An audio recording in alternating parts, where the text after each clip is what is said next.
کے سیاسی حلقے سراپا احتجاج نظر آتے ہیں. ہم نے آپ کو بتایا کہ مسلم لیگ نون حیرت زدہ ہے.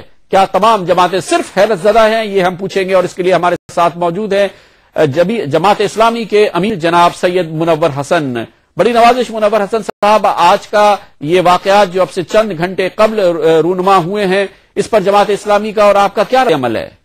دیکھیے کامران صاحب، جو کچھ نوٹیفیکیشن اور اس کے رد عمل میں ان دونوں معزز جج صاحبان نے دیا ہے، حقیقت یہ ہے کہ قوم میں جو پہلے سے بیداری کی ایک لہر ہے اس کو تقویت پہنچی ہے.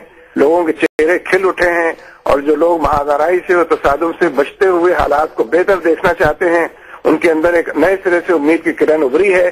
دونوں ججز قابل تحسین ہیں، قابل مبارکباد ہیں اور انہوں نے فی الحقیقت جسٹس اور آئین کی بالادستی کے حوالے سے اپنا اقدام کیا ہے. تو میں سمجھتا ہوں عوام کو اس کے باوجود اس کے لیے تیار رہنا چاہیے کہ سپریم کورٹ کے فیصلوں کی پشتیبانی کے لیے اگر انہیں سڑک پر آنا پڑے تو مہاجرائی اور تصادم کے اندر آصف زرداری صاحب کو اکیلے اور تنہا چھوڑ کر پوری قوم کو اگر یکجان ہونا پڑے تو اس کے لیے لوگوں کو تیار رہنا چاہیے. یہ میں زبانی جمع خرچ نہیں کر رہا ہوں. میں سمجھتا ہوں اس کے لیے تمام لوگوں کو اپنے اپنے دائروں کے اندر انتھک محنت کرنی چاہیے تاکہ فی الحقیقت یہاں رول آف لا ہو سکے اور آئین کی بالادستی قائم ہو سکے.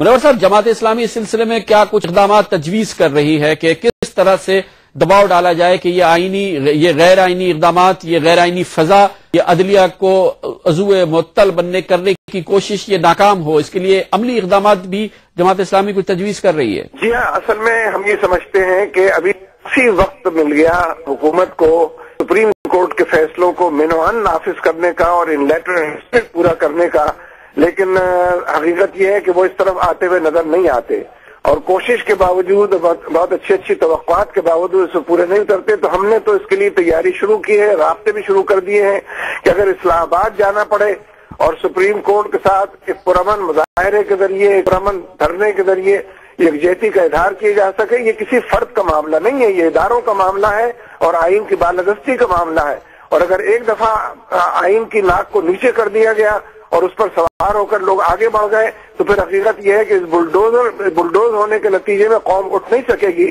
اس لیے بہت ہی حساس معاملہ ہے اور قانون کی فرما روائی چاہنے والوں کے لیے یہ نادر اور صحیح موقع ہے کہ وہ اس کو منظم ہو کر میدان میں نکلے اور ایک پرامن تحریک کے ذریعے اداروں کے تصادم سے بچتے ہوئے آصف زرداری صاحب کو نوشتہ دیوار پڑھائیں، آئینہ دکھائیں اور ان کو اکیلے اور تنہائی کی زندگی اگر پسند ہے تو اس طرف ان کو لے جائیں.